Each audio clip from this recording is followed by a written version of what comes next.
നമ്മൾ ഇന്ന് നമ്മുടെ ക്വസ്റ്റ്യൻ പേപ്പറിന്റെ മോഡലിനെ പറ്റിയാണ് ഇവിടെ പറയാൻ പോകുന്നത്.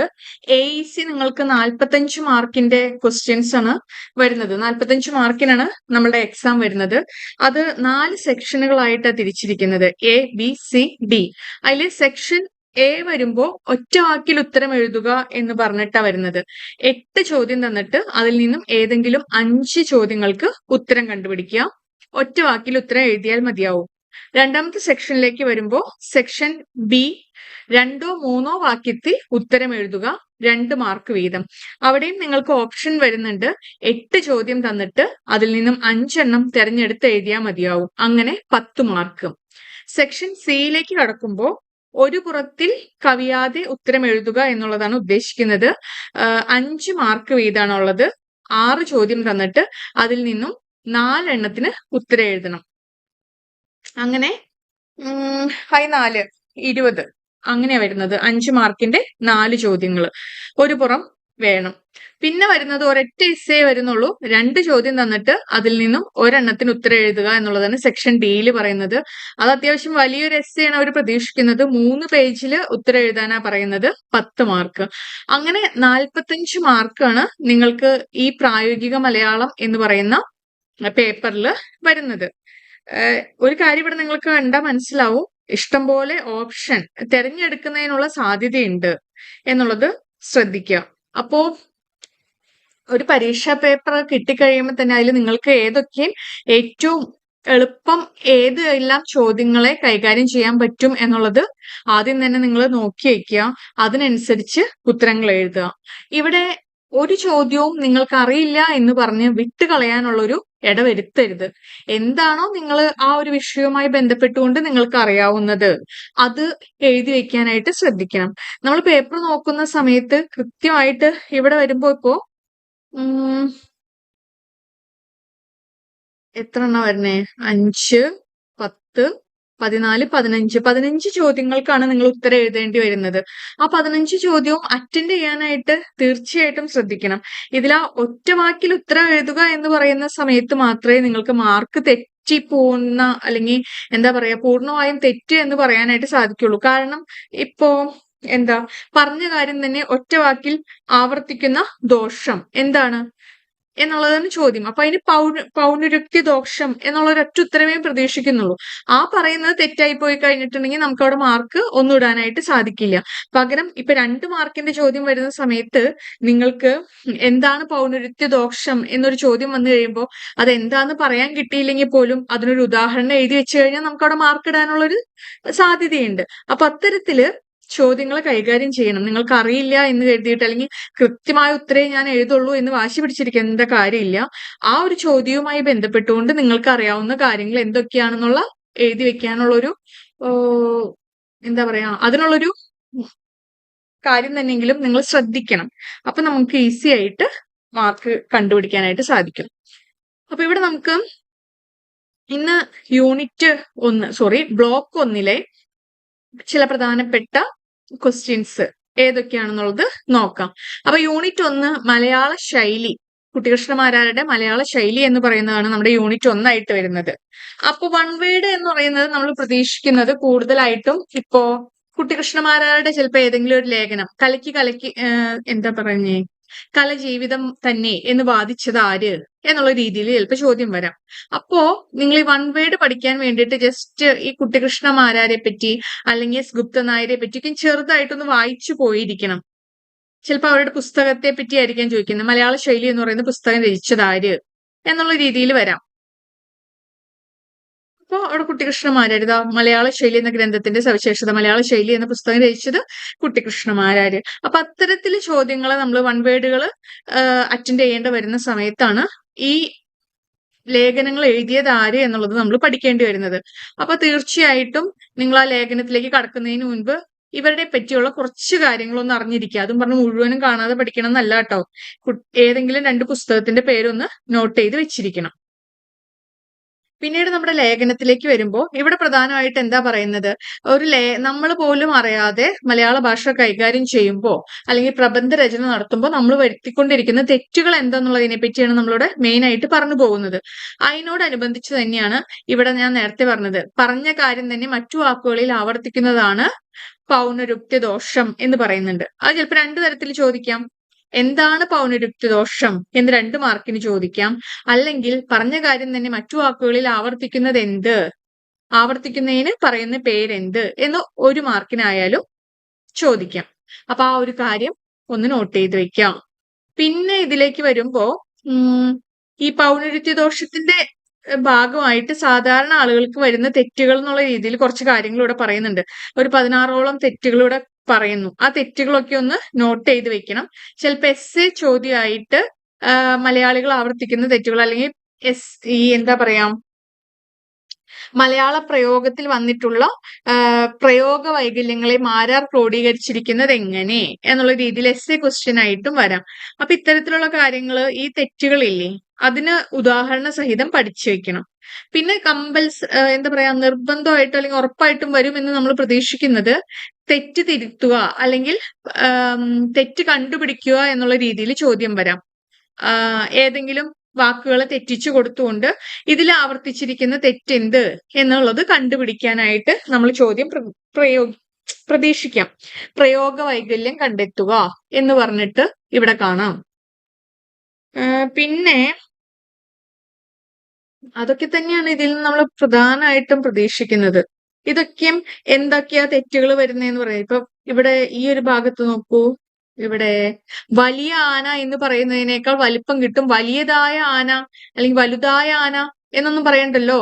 അപ്പൊ ആ വലിയ എന്ന് പറഞ്ഞാൽ മതി, വലിയ ആന എന്ന് പറഞ്ഞാൽ മതി, അല്ലാതെ വലുതായ ആന എന്നൊന്നും പറയണ്ടെന്നൊക്കെ പറഞ്ഞിട്ടുള്ള കുറച്ച് തെറ്റുകളില്ലേ, ആ തെറ്റുകൾ എന്തൊക്കെയാന്നുള്ളത് ഒന്ന് നോട്ട് ചെയ്ത് വെക്കുക.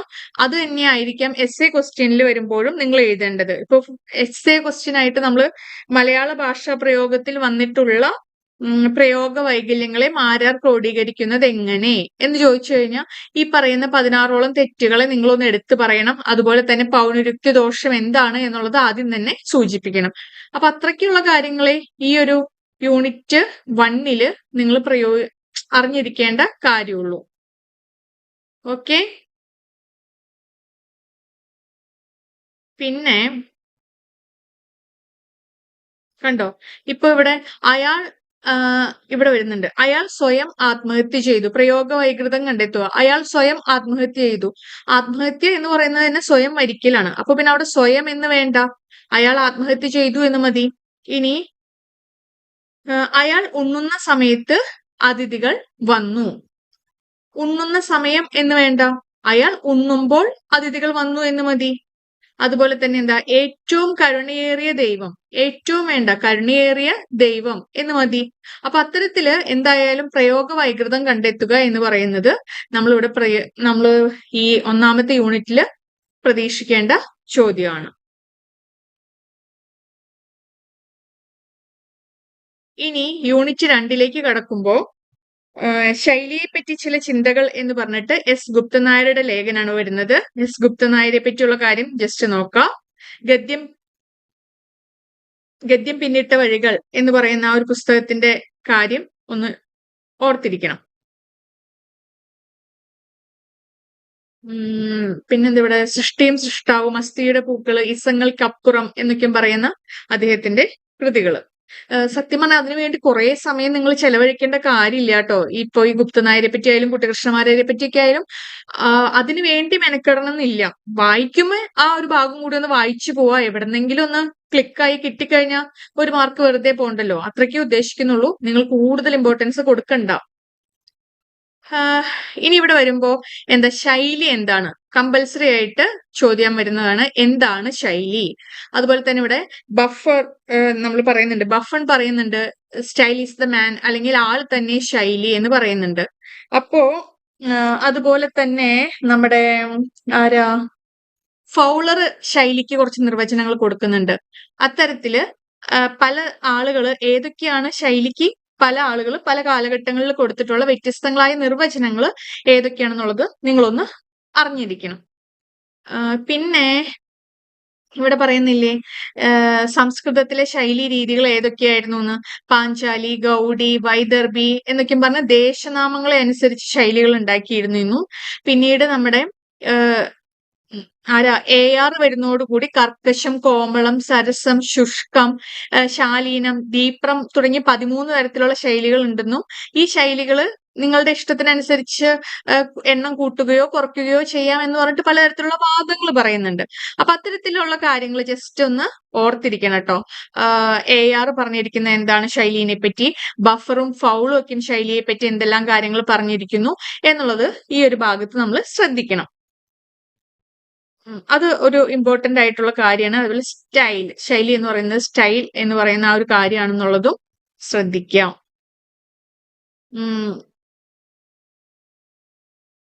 പിന്നെ നമ്മളിവിടെ പറയുന്നുണ്ട് ഓരോ പ്രദേശത്തിനനുസരിച്ചും ശൈലികൾ മാറിക്കൊണ്ടിരിക്കും എന്നുള്ള ഒരു കാര്യം പറയുന്നതിനെ നോട്ട് ചെയ്യണം.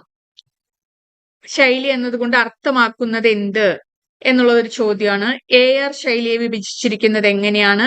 കാരൂരിന്റെ ശൈലിയുടെ പ്രത്യേകത എന്ത്? അതിൽ നമ്മൾ ഉതുപ്പാൻ എന്ന് പറയുന്ന കഥാപാത്രത്തെ വെച്ചുകൊണ്ട് എന്തായിരുന്നു അതിന്റെ പേര്? ഉതുപ്പാന്റെ ആ കഥ, കാരൂർ നീലകണ്ഠ പിള്ളയുടെ ആ കഥയെ പറ്റി വെച്ചിട്ട് പറയുന്നില്ലേ, വലിയ ഭാരത്തിന് മുകളിലും അദ്ദേഹത്തെ കാണാം എന്നൊക്കെ പറഞ്ഞിട്ട് ഈ ഒരു ഭാഗത്ത് കാരൂരിന്റെ രചനാ ശൈലിയെ പറ്റി പറയുന്നുണ്ട്.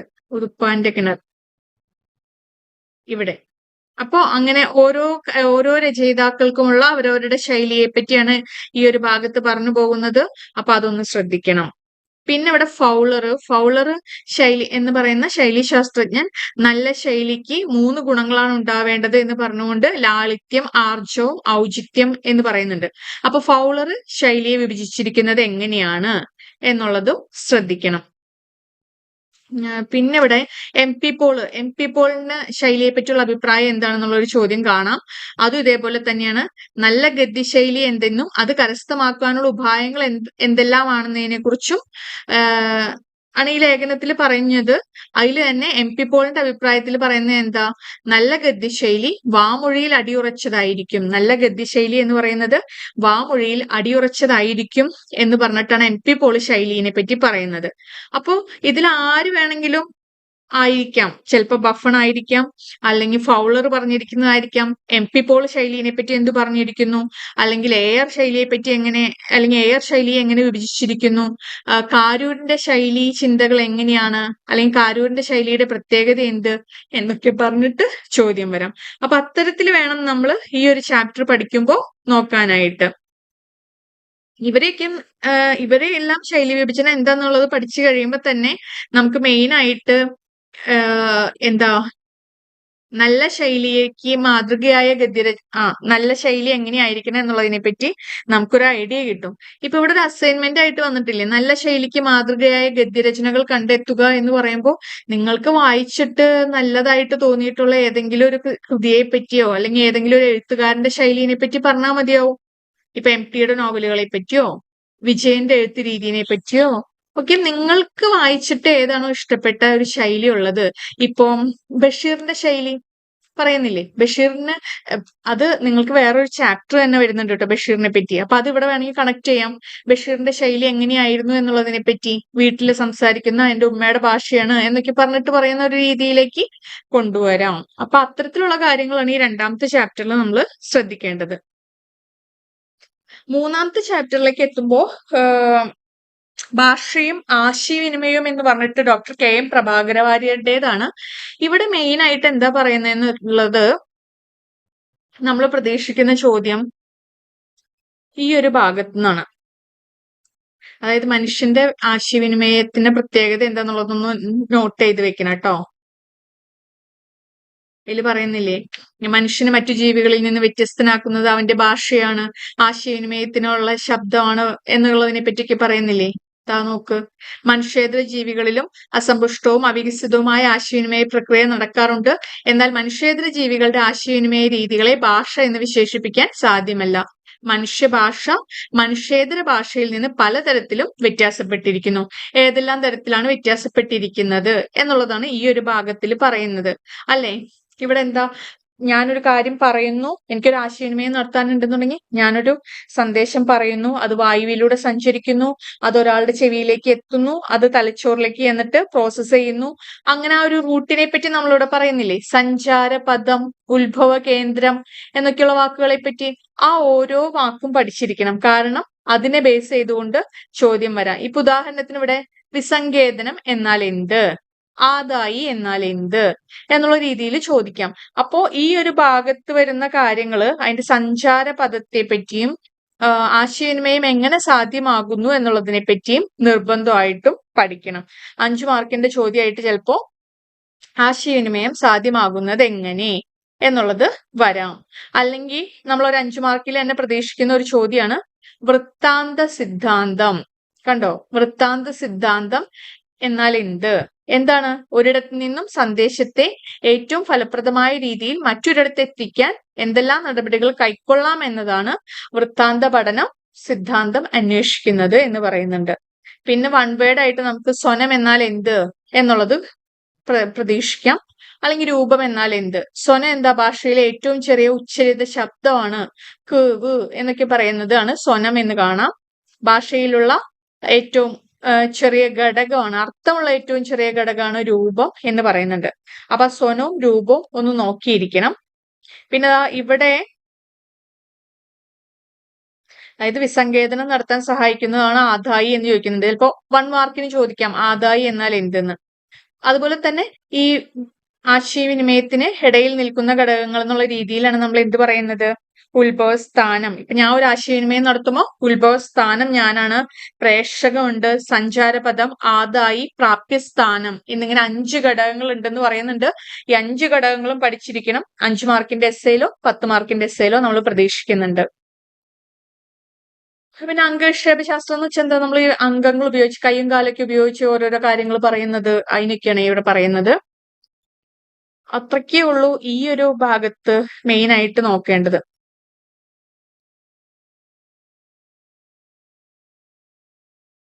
പിന്നെ ഈ ഒബ്ജക്റ്റീവ് ടൈപ്പ് ക്വസ്റ്റ്യൻസ് ഇതിൽ വരുന്നതൊക്കെ ഒന്ന് നോട്ട് ചെയ്ത് വെക്കാട്ടോ. അപ്പൊ ഈ ഒരു ചോദ്യം നോക്കിയേ. ആശയവിനിമയം എന്ന സങ്കല്പനത്തിന്റെ 2 വ്യത്യസ്ത ഘടകങ്ങൾ എന്താ? ആശയവിനിമയത്തിൽ ഉണ്ടായിരിക്കേണ്ട 2 പ്രധാനപ്പെട്ട ഘടകമാണ് ആശയം ഉത്ഭവിക്കുന്ന സ്ഥാനവും ആശയം എത്തിച്ചേരേണ്ട സ്ഥാനവും. ഇപ്പൊ ഞാനാണ് ഇവിടെ ആശയവിനിമയത്തില് എന്ത് ഉത്ഭവസ്ഥാനം, നിങ്ങളാണ് എന്റെ ആശയങ്ങളിലേക്ക് എത്തിച്ചേരുന്ന ആ ഒരു ഘടകം. അപ്പൊ അങ്ങനെയുള്ള ആ ഒരു 5 ഘടകങ്ങളെ കേന്ദ്രീകരിച്ചുകൊണ്ട് വേണം ഈ ഒരു ഭാഗത്തെ എസ്സേ ആയാലും നമ്മൾ പ്രതീക്ഷിക്കുന്നത്. 5 മാർക്കിന്റെ ആയാലും അങ്ങനെ തന്നെ 2 മാർക്കിൽ വരുമ്പോ ഓരോന്നായിട്ട് ഇപ്പൊ വിസങ്കേതനം എന്നാൽ എന്ത്, ആദായി എന്നാൽ എന്ത്, സഞ്ചാരപദം എന്താണ്, പ്രാപ്യസ്ഥാനത്തിന്റെ പ്രത്യേകത എന്ത് എന്നുള്ള രീതിയിൽ ചോദ്യങ്ങൾ വരാം. അപ്പൊ അതൊന്ന് ശ്രദ്ധിക്കാം. ഇനി ബ്ലോക്ക് 2ലേക്ക് പോയി കഴിഞ്ഞാൽ പ്രഭാഷണത്തെ പറ്റിയാണ് ഇവിടെ പറയുന്നത്. അതിൽ 1ാമത്തെ യൂണിറ്റില് പ്രസംഗകല സുകുമാർ അഴീക്കോടിന്റെയാണ്. സുകുമാർ അഴീക്കോടിനെ ഈ പറഞ്ഞതുപോലെ അദ്ദേഹത്തിന്റെ കൃതികൾ പ്രധാനമായിട്ട് നോട്ട് ചെയ്ത് വെച്ചിരിക്കണം. സുകുമാർ അഴീക്കോടിന്റെ പ്രസംഗകലയിലേക്ക് വരുമ്പോ എന്താ, ഒരു പ്രാസംഗികൻ എങ്ങനെയായിരിക്കണം, അദ്ദേഹത്തിന്റെ ശ്രോതാക്കളുടെ ഹൃദയത്തിലേക്ക് എങ്ങനെയാണ് ഒരു പ്രസംഗം കടന്നു ചെല്ലേണ്ടത്. നോക്കൂ, പ്രസംഗം ശ്രോതാക്കളുടെ ഹൃദയത്തിൽ കടത്തുകയാണ് പ്രാസംഗികന്റെ ഏറ്റവും പ്രധാനമായ ലക്ഷ്യം എന്ന് പറയുന്നുണ്ട്. പ്രാസംഗികന്റെ ഏറ്റവും പ്രധാനമായ ലക്ഷ്യം എന്താണ് എന്നൊരു ചോദ്യം വന്നാൽ എന്താ പറയാം? പ്രസംഗം ശ്രോതാക്കളുടെ ഹൃദയത്തിലേക്ക് കടത്തുകയാണ് പ്രാസംഗികന്റെ ഏറ്റവും പ്രധാനമായ ലക്ഷ്യം എന്നിവിടെ പറയുന്നുണ്ട്. പിന്നെ പ്രാസംഗികന് എന്തെല്ലാം ഗുണങ്ങളാണ് വേണ്ടത് എന്നുള്ളതിനെ പറ്റി ഈ ലേഖനത്തിൽ പറയുന്നുണ്ട്. നോക്കൂ, പ്രാസംഗികന് വേണ്ടുന്ന ഗുണങ്ങൾ എന്തെല്ലാം. പ്രാസംഗികന് പ്രസംഗ വിഷയജ്ഞാനം മാത്രം ഉണ്ടായാൽ പോരാ, അതിനും അപ്പുറത്തുള്ള വിഷയങ്ങളെ പറ്റിയും നല്ല അറിവ് വേണ്ടതാണ്. വികാരം, വിജ്ഞാനം എന്നിവയുടെ കൂടെ നിൽക്കേണ്ടതാണ് വിവേകം. ചിന്താശീലവും യുക്തി കുശലതയും പ്രാസംഗികനിൽ ഒഴിച്ചുകൂടാൻ കഴിയാത്ത ഗുണങ്ങളാണ്. അപ്പൊ ഇവിടെ നോക്കൂ, തീർച്ചയായും നമ്മളിവിടെ ഒരു 5 മാർക്കിന്റെ ചോദ്യം ഇത് പ്രതീക്ഷിക്കുന്നുണ്ട്. പ്രാസംഗികന് ഉണ്ടായിരിക്കേണ്ട ഗുണങ്ങൾ എന്താണ്? ഈ ഒരു പോയിന്റ് ശ്രദ്ധിച്ചുകൊണ്ട് ഈ ഒരു ഭാഗം വായിക്കണം കേട്ടോ. നോക്കൂ, ഇവിടെ പറയുന്നുണ്ട് പ്രാസംഗികന്റെ സ്വരമാണ് പ്രസംഗത്തെ വിജയിപ്പിക്കുന്ന മറ്റൊരു പ്രധാന ഘടകം എന്നൊക്കെ പറയുന്നുണ്ട്. അപ്പൊ അത്തരത്തിലുള്ള കാര്യങ്ങളാണ് ഇവിടെ വേണ്ടത്.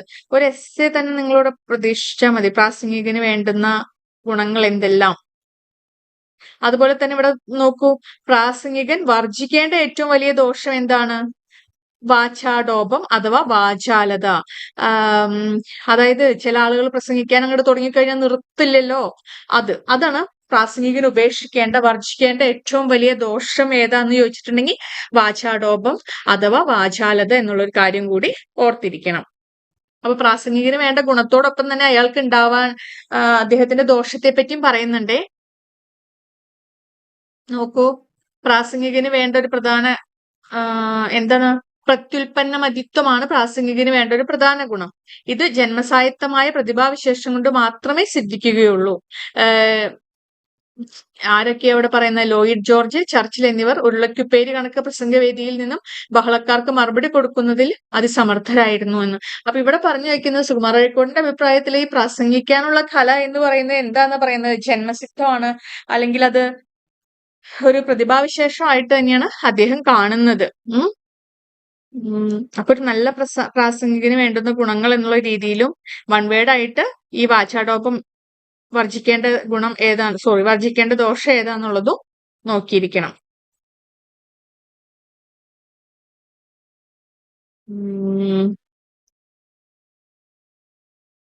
പിന്നെ ഇതില് ലോകപ്രശസ്തമായ പ്രാസംഗികരുടെ കാര്യത്തെ പറ്റി ഇങ്ങനെ എടുത്ത് പറയുന്നുണ്ട് ഇതില്.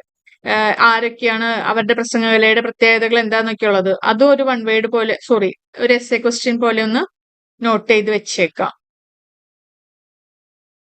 കമ്പാരിറ്റീവ്ലി കുറച്ച് റഫ് ഇതാണ് ഈ ഒരു ഭാഗം പ്രസംഗകലയുടെ ഇതിൽ വരുന്നത്. പിന്നെ യൂണിറ്റ് 2 ഭാരതത്തിന്റെ സർഗാത്മക ഭാവന എന്ന് പറഞ്ഞിട്ട് ജി ശങ്കരക്കുറുപ്പിന്റെ ഒരു ഇതുണ്ട്. ജ്ഞാനപീഠ സ്വീകരണ പ്രസംഗമാണ്. ജ്ഞാനപീഠം കിട്ടുന്നത് എന്തിനു വേണ്ടിയിട്ടാ? വിശ്വദർശനം എന്ന് പറയുന്ന കൃതിക്ക് വേണ്ടിയിട്ടാണ് കിട്ടുന്നത്. അതിനെ ബേസ് ചെയ്തുകൊണ്ട് പിന്നീട് ഓടക്കുഴൽ അവാർഡൊക്കെ ഏർപ്പെടുത്തുന്നുണ്ട്. അപ്പൊ അതൊന്ന് ഓർത്തിരിക്കണം. ഈ വിശ്വദർശനവും ഓടക്കുഴലും ഒക്കെ ഒന്ന് ഓർത്തിരിക്കണം.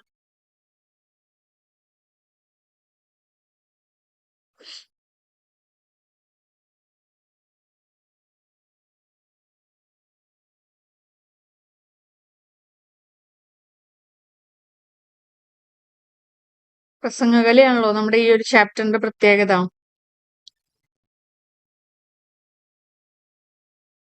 പിന്നെ ഇവിടെ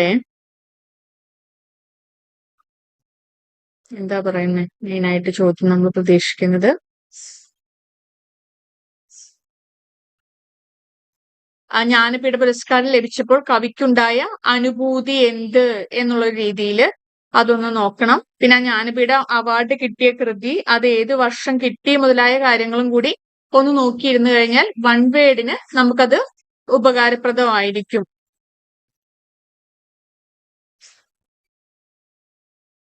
അടുത്തത്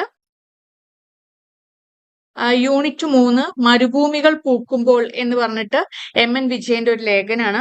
ഇവിടെ വരുമ്പോ എന്താ സംഭവിക്കുന്നതെന്ന് വെച്ചിട്ടുണ്ടെങ്കിൽ വൈക്കം മുഹമ്മദ് ബഷീറിന്റെ വൈക്കം മുഹമ്മദ് ബഷീറിന്റെ കൃതികളെ എടുത്തുകൊണ്ട് ആ കൃതികളുടെ പ്രത്യേകത, വൈക്കം മുഹമ്മദ് ബഷീർ എങ്ങനെയാണ് രചന നിർവഹിച്ചിരുന്നത് തുടങ്ങിയ ഒരുപാട് കാര്യങ്ങളെ പറ്റി ഈ ഒരു ലേഖനം ചർച്ച ചെയ്യുന്നുണ്ട്. നിങ്ങൾ ഒരു എസ്സേ ക്വസ്റ്റ്യൻ ആയിട്ട് തന്നെ ഈ ഒരു ഭാഗം വായിച്ചു പോകണം. ബഷീർ കൃതികളുടെ പ്രത്യേകതയെ അല്ലെങ്കിൽ ബഷീർ കൃതികളെ എങ്ങനെയാണ് MN വിജയൻ പരിചയപ്പെടുത്തുന്നത് എന്നുള്ള രീതിയിൽ നമ്മൾക്ക് ചോദ്യം പ്രതീക്ഷിക്കാം. അതിന്റെ ഭാഗമായിട്ട് ഇതിൽ പറയുന്ന ബഷീറിന്റെ കൃതികളെ പറ്റി, ഇപ്പൊ ഇവിടെ ശബ്ദങ്ങളെ പറ്റി പറയുന്നുണ്ട്, ബാല്യകാല സഖിയുണ്ട്, പാത്തുമ്മയുടെ ആട്, നീലവെളിച്ചം ഒക്കെ പറയുന്നുണ്ട്. അപ്പൊ അത്തരത്തില് ഓരോരോ കൃതികളെയും എടുത്തുകൊണ്ട് വേണം നമ്മൾ ഈ ഒരു ചാപ്റ്റർ പഠിക്കാനായിട്ട്. ബഷീർ എഴുതിയിരിക്കുന്നത് MN വിജയൻ എന്നുണ്ടെങ്കിലും എഴുതിയിരിക്കുന്നതും പറഞ്ഞിരിക്കുന്നതുമായിട്ടുള്ള കാര്യങ്ങൾ മുഴുവനും ആരെ പറ്റിയാണ്? ബഷീറിനെ പറ്റിയാണ്. അപ്പൊ ബഷീറിന്റെ രചനാ ശൈലികളെ പറ്റി നമ്മളൊന്ന് അറിഞ്ഞിരിക്കണം.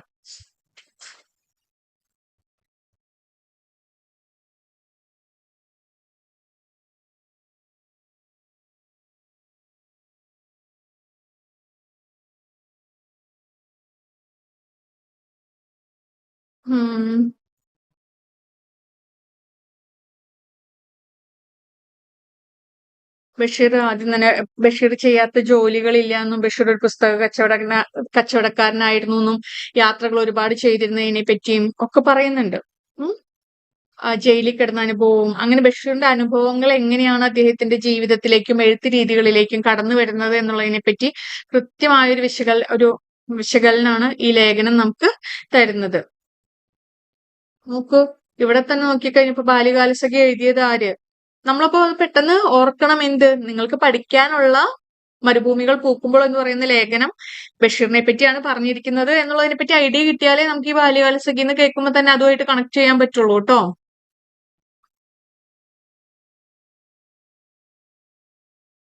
അതുപോലെ തന്നെ ലോകത്തിലെ മഹത്തായ ആത്മകഥകളിൽ ഒന്ന് ഇടപ്പള്ളിയുടേതാണെന്ന് പറഞ്ഞത് ആര് എന്നൊക്കെ പറയുമ്പോൾ കേസരി ബാലകൃഷ്ണപിള്ള. അത് നിങ്ങൾ ഈ ലേഖനത്തിലൂടെ കൃത്യമായിട്ട് കടന്നു പോകുമ്പോഴാണ് ഇത്തരത്തിലുള്ള ചോദ്യങ്ങളൊക്കെ നമുക്ക് അറ്റൻഡ് ചെയ്യാൻ പറ്റുള്ളൂ. കുറച്ച് ശ്രദ്ധിക്കേണ്ട ഒരു ലേഖനവും കമ്പാരിറ്റീവ്ലി കുറച്ച് വലിപ്പം കൂടിയ ഒരു ലേഖനവും കൂടിയാണ് നമ്മുടെ ഈ പറയുന്ന ലേഖനം. നോക്കൂ, എസ് എ ക്വസ്റ്റ്യൻ ആയിട്ട് മൊത്തത്തിലാ ചോദിച്ചിരിക്കുന്നത്. ബഷീറിന്റെ കഥാലോകത്തിലെ സവിശേഷതകളെ MN വിജയൻ നിരീക്ഷിക്കുന്നത് എങ്ങനെ? അല്ലെങ്കിൽ ബഷീറിന്റെ സാഹിത്യം എങ്ങനെയാണ് വിപ്ലവകരമായ ഒരു മാറ്റം ഉണ്ടാക്കിയത് എന്നൊക്കെ 10 മാർക്കിന്റെ എസ്സേ ആയിട്ട് വരണമെന്നുണ്ടെങ്കിൽ നിങ്ങൾ എന്തറിഞ്ഞിരിക്കണം? ബഷീർ കൃതികളെ പറ്റി കൃത്യമായിട്ട് വായിച്ച് ഇവിടെ ഒരു ധാരണ ഉണ്ടാക്കിയിരിക്കണം കേട്ടോ. അതാണ് നമ്മൾ എസ്സേ ആയിട്ട് പ്രതീക്ഷിക്കുന്നത്.